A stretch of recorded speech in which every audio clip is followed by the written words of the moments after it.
मित्रस्य वरुणस्य अभिचक्षे सूर्यो रूपं कृणुते द्योपस्थे अनन्तम् अन्यत् रुषते अस्य पाजः कृष्णम् अन्यत् हरितः संभरन्ति।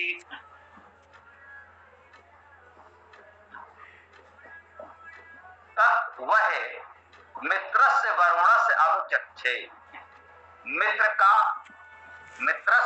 मित्र का वरुणस्य वरुण का अभिचक्षे अभिता देखते हैं।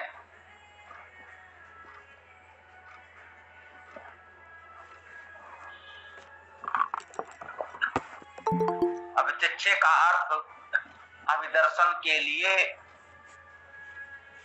अभिता देखने के लिए कर सकते हैं।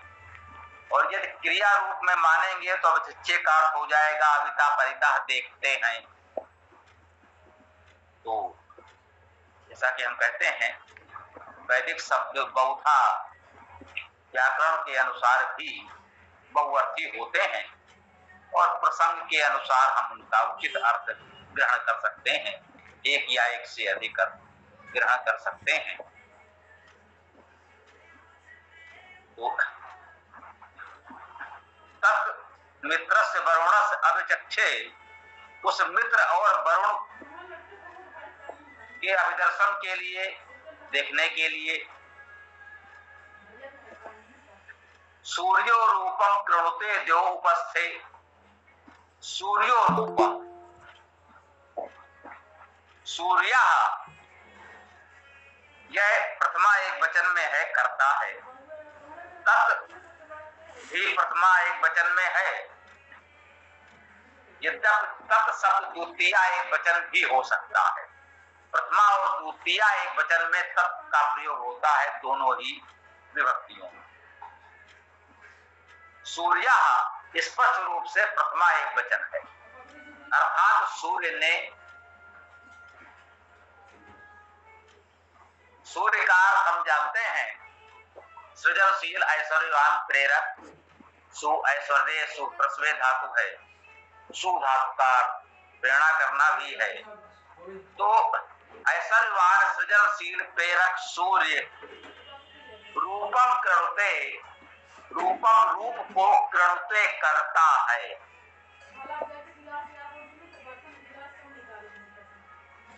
जो सूर्य है सृजनशील ऐश्वर्यवान प्रेरक है, वह परमेश्वर रूपम कृणुते, रूप को करता है, रूप को उत्पन्न करता है, रूप को एक आकार देता है, जिससे हम मित्र का वरुण का अभिचक्षे देखने के लिए समर्थ हो पाते हैं। द्यो उपस्थे, द्यो द्युत का अर्थ प्रकाश करना है, द्यो धातु का अर्थ अभिगमन करना, अग्रसर होना, आगे जाना है। द्यो में दोनों ही धातुओं के अर्थ विद्वानों ने स्वीकार किए हैं, हम भी स्वीकार करते हैं। तो इसका अर्थ अग्रसर अग्रगामी भी कर सकते हैं और प्रकाशमान भी कर सकते हैं। उपस्थे, उप का अर्थ है समीप, स्थे स्थित है। उपस्थे, उपस्थ में समीप स्थित में, समीप में ऐसा भी कह सकते हैं।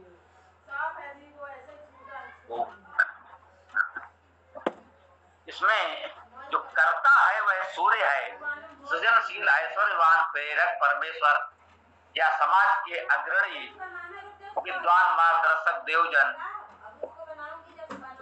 मित्र और वरुण के अभिदर्शन के लिए रूप को करते हैं, उनका रूप निर्देश करते हैं, रूप को स्पष्ट करते हैं और प्रकाश के समीप में विद्या का प्रकाश, सद्गुणों का प्रकाश, द्यो का अर्थ जैसा कि कहा अग्रगामी अग्रणी होना भी है। तो सद्गुणों के प्रकाश के समीप उस रूप को करते हैं जिससे हम मित्र और वरुण देख पाते हैं जो हमारे मित्र हैं और जो वरुण अर्थात वर्णीय हैं, जो वर्ण करने योग्य हैं, मित्र हैं और वर्ण करने योग्य हैं, उनका अभिदर्शन करने के लिए या करते हैं, जैसा कि कहा क्रिया रूप में और अन्य रूप में, विशेषण रूप में हम उसका अर्थ कर सकते हैं। अनंतम अन्यत रुषत अस्य पाजा, अस्य पाजा अनंतम अन्यत रुषत, अनंतम अनंत को जिसका कोई अंत नहीं है उसको अन्यत अन्य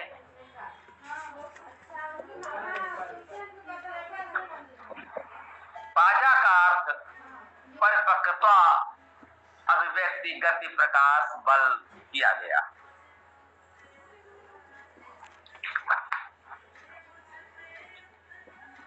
क्योंकि पाज शब्द में पज पंज धातु है। इस धातु का अर्थ है प्रकाश करना, गति करना आदि। हिंसा का भी अर्थ है जहां आवश्यक हो ले सकते हैं।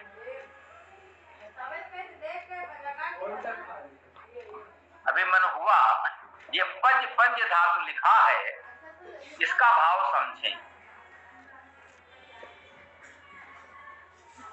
हम चाहे तो इसको पज धातु भी कह सकते हैं सरलता से अपने समझने के लिए। यदि आप इसे पज धातु मानेंगे तो आपको समझने में सुविधा होगी। पाज शब्द पज धातु से बनेगा, बहुत सरलता से बनेगा। अब इसे पज क्यों कहा गया है, ये पंज कहां से आया? धातु तो पज है, पाज शब्द उसी से बना है। जैसे रम धातु से राम बनता है, कम धातु से काम बनता है, जानते हैं हम लोग। तो ये ऐसा क्यों कहा गया? कुछ धातुएं ऐसी हैं जिनका उपयोग दो प्रकार से होता है। पज धातु के रूप में पाज जैसे शब्द बनेंगे। इसका एक रूप ऐसा भी होता है कि पज में पा और जा के मध्य जा वर्ग का अंतिम वर्ण आएगा। चा छा जा छा या पंज हो जाएगा। तो पंज रूप से भी पद धातु जानी जाएगी। और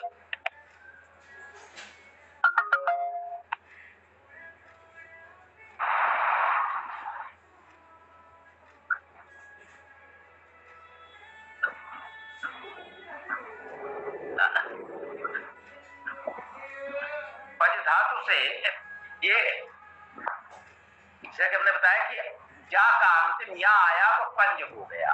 तो पंज धातु मानकर भी शब्द बनेंगे। इसलिए इसको परंपरागत व्याकरण में पज से व्यक्त किया जाता है।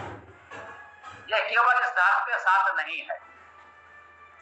यदि परमेश्वरीय धातु है, हम अक्सर बहुधा कहते हैं अर्थ करते समय इंद्र शब्द में, आपने देखा होगा, ध्यान दिया होगा। यदि परमेश्वरीय धातु अर्थात इद धातु का अर्थ परम ऐश्वर्य होना। इद भी धातु है, इद से भी अर्थ बनेगा। और उसमें इद में दा है तो ताथा दाधा ना आ जाएगा, इंद हो जाएगा। इंद रूप से इस धातु का जो इंद्र रूप बना, इंद्र से ही इंद्र इंदु जैसे शब्द बन रहे हैं। ये हमने आपको स्पष्ट करने का प्रयास समय क्यों किया, ये समझने की बात। एक शब्द चल रहा है भद्र और भद्रा को लेकर, उसमें भी भज भंद धातु है, अर्थात भद धातु है। भद धातु से भद्र और भद्रा बनते हैं। ये भद धातु कहा गया है। कहीं कहीं इसका भंद जैसा उपयोग मिलेगा। धातु पाठ में आपको भद धातु मिलेगी और भंद जैसा उसका उपयोग मिलेगा। तो कभी कभी कुछ ऐसी धातुएं उससे बनने वाले शब्द देख करके भ्रमित ना हो। तो कुछ प्रसंग था, मन हुआ कि आपको थोड़ा इस विषय में जानकारी दे दें। हो सकता है पहले भी चर्चा की गई हो। वो इद इंद्र शब्द बहुत प्रयोग हो रहा है, तो ये दोनों रूपों में इसके उपयोग हैं। इसी प्रकार से ये पज धातु से पाज बना, धातु पाठ में पज के रूप में लिखा होगा। उसका अर्थ यही है कि इसका पंज रूप भी प्रचलित है और पज भी प्रचलित है। दोनों रूपों में ये धातु समान अर्थ में उपयोग होती है। तो अनंतम अन्यत रुषत अस्य पाजा।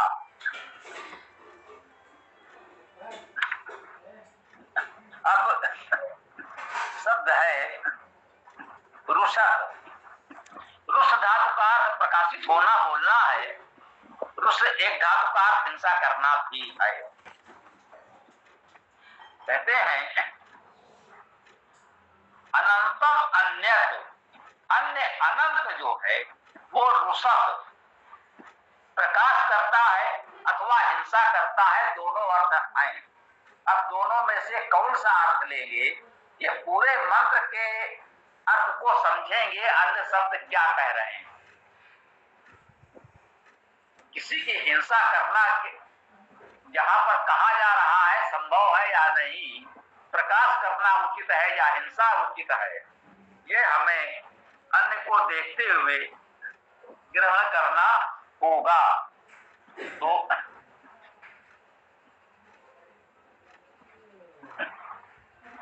इसे पाज शब्द में प्रकाश करना, गति करना, हिंसा करना का अर्थ है। तो यदि पाज में हम प्रकाश का अर्थ लेंगे तो रुषत में भी लेंगे कि इस अस्य पाजा, इसका प्रकाश अन्य अनंत को भी प्रकाशित करता है। ये उत्तम अर्थ है, वेद की भाव के अनुकूल है, यही अर्थ हम ग्रहण करेंगे। अनंतम अन्यत रुषत अस्य पाजा। अस्य पाजा, इसका पाज अर्थात इसका प्रकाश अन्य अनंत को भी रुषद अर्थात प्रकाशित करता है। क्योंकि दोनों में प्रकाश और हिंसा का भाव है, तो कह सकते हैं पाजा का अर्थ कोई हिंसा से लेना चाहे तो यहां भी हिंसा ग्रहण कर लेंगे। इसके जो हिंसा है वो हिंसकों को ही हिंसित करता है, हिंसकों को ही मारता है, ये अर्थ लिया जा सकता है। तो इस प्रकार से दोनों रूपों में हम इसका अर्थ कह सकते हैं कि हिंसा की हिंसा करता है, हिंसा का आनंद करता है और प्रकाश को भी प्रकाशित करने की सामर्थ्य रखता है। उस सूर्य प्रगतिशील, सृजनशील, ऐश्वर्यवान प्रेरक परमेश्वर का प्रकाश मन को भी प्रकाशित करता है और हिंसकों की हिंसा करता है। ये दोनों ही अर्थ हम ग्रहण कर सकते हैं। कृष्णम अन्यत हरिता संभरन्ति। जो कृष्णम अन्यत, जो अन्य कृष्ण है, हरिता संभरन्ति, उसका सम्यक भरण करते हैं। कृष्णम का क्या अर्थ है? कृष्ण धातु का अर्थ है खींचना, आकर्षण करना, ये भी अर्थ कह सकते हैं, वही अर्थ है खींचना। या कृष्ण से ही कर्षण और आकर्षण शब्द बनते हैं, इसी से कृष्ण शब्द भी बनेगा। कृष्ण धातु है, कृष्ण धातु का अर्थ है खींचना, उसी को हम कह सकते हैं कर्षण करना, और उपसर्ग आ जाएगा तो आकर्षण करना अर्थात खींचना। तो कृष्ण का अर्थ हुआ कर्षण, आकर्षण, कृषि शब्दशास्त्र सबके एक समान है। देखिए कृष्ण धातु से ही कृषि, कर्षण, आकर्षण शब्द बन रहे हैं। तो कृष्ण को कर्षण करने वाले को, आकर्षण करने वाले को, उस आकर्षक को, अन्य कृष्ण को हरिता हरण करने वाले संभरन्ति सम्यक भरण करते हैं। हरिता का अर्थ हरि से भी हो सकता है और हरिता का अर्थ हरित भी हो सकता है। जो मन को हर लेता है उसे हरित वर्ण कहते हैं। हरा रंग, हरियाली, ये प्रकृति की हरितिमा हमारे मन का हरण करती है। मनोहर है, मनोहर का अर्थ क्या हुआ? मन का हरण करने वाला। तो वो मनोहर हरित वर्ण होता है। प्रकृति की हरितिमा, हरियाली हमारे लिए सदैव आकर्षक है, मनोहर है।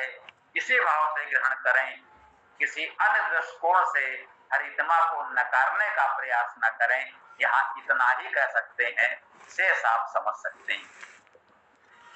तो अन्य आकर्षक हरितिमा को, मनोहर को, जो मन को हरण करने वाला है, उसका सम्यक भरण करते हैं। यह इस मंत्र का अर्थ हमने प्रस्तुत किया। अब आज से हम प्रयास करें, यह वेदाष्टक दे दिया गया है, चारों वेदों का प्रथम और अंतिम मंत्र। अब तक हम लोग एक मंत्र ओम मंत्र के रूप में पढ़ रहे हैं, जो यजुर्वेद का अंतिम मंत्र का कह सकते हैं उत्तरार्ध है। अब हम प्रयास करें कि चारों वेदों के प्रथम और अंतिम मंत्र 8 मंत्र वेदाष्टक के रूप में एक एक मंत्र हम सब लोग पढ़ें, तो उसे इस वेदाष्टक को, इन 8 मंत्रों को डिस्प्ले कर सके तो कर दें। जहां पर केवल मंत्र पाठ है, उसमें शब्दसार व्याख्या भाष्य भी है और उसके पश्चात मंत्र और काव्यानुवाद का पाठ भी है। तो जैसा उचित समझें, मंत्र तो पढ़ ही सकते हैं, काव्यानुवाद भी चाहें तो पढ़ सकते हैं, जैसा भी हो उसे सीताराम जी प्रस्तुत कर रहे हैं। तो एक एक मंत्र एक एक साथी पढ़ेंगे, तो 8 लोग इन 8 मंत्रों का पाठ करेंगे। ओम। जी स्वामी जी, मैं प्रारंभ करूं? जी प्रारंभ करें। ओम जी। ओम अग्निमीडे पुरोहितं यज्ञस्य देवमृत्विजं होतारं रत्नदातमम्।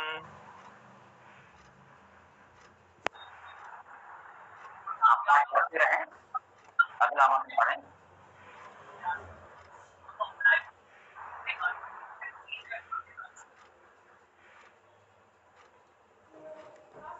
आप कोमल पढ़ें। जी गुरुजी। ओम समानिवः आकूतिः समानहृदयानिवः समानमस्तु वो मनः यथा वः सुसह असति।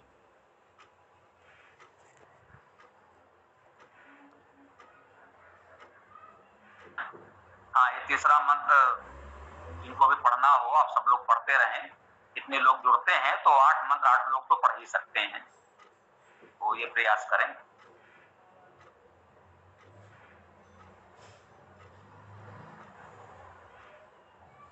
जी कौन पढ़ रहे हैं? तीसरा मंत्र बताएं।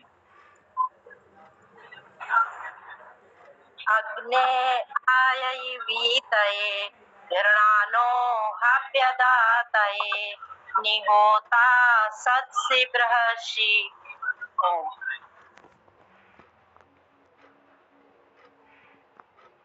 जी उत्तम, आगे बढ़ें।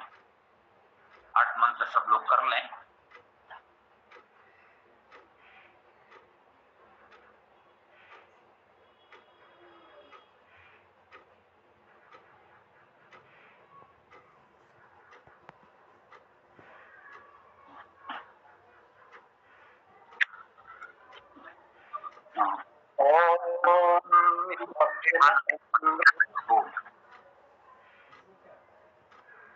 ओम स्वस्ति न इंद्रो वृधस्रवा स्वस्ति न पूषा विश्ववेदा स्वस्ति नस्तारक्षो अरिष्टनेम स्वस्ति नो बृहस्पतिर्दधातु।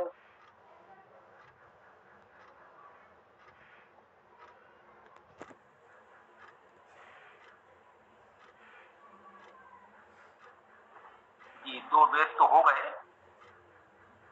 अब अथर्ववेद प्रथम और अंतिम मंत्र पढ़ना है तो ये मन बना लें, प्रयास करें। जो लोग ये पढ़ दें, यदि अन्य नए लोग अभी पढ़ने का साहस न कर पा रहे हों तो हमारे पुराने साथी पुनः पढ़ सकते हैं, कोमल जी या अन्य लोग,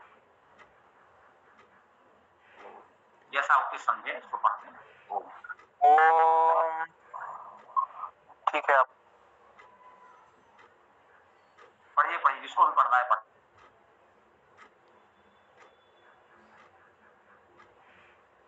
ओम ये सप्ता पर्यंत विश्वारूपाणि विव्रत वाचस्पति विमला तेषां तन्नो अदधातु मे।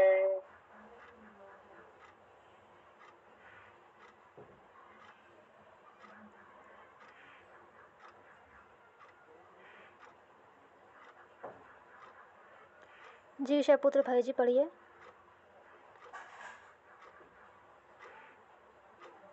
ओम पनायम तत् अस्विना कृतं वाम वृषभो दिवो रजसा पृथिव्याः सहस्रं संसा उतये गरिष्ठो सर्वान् इत्तान् उपवाता निबध्यै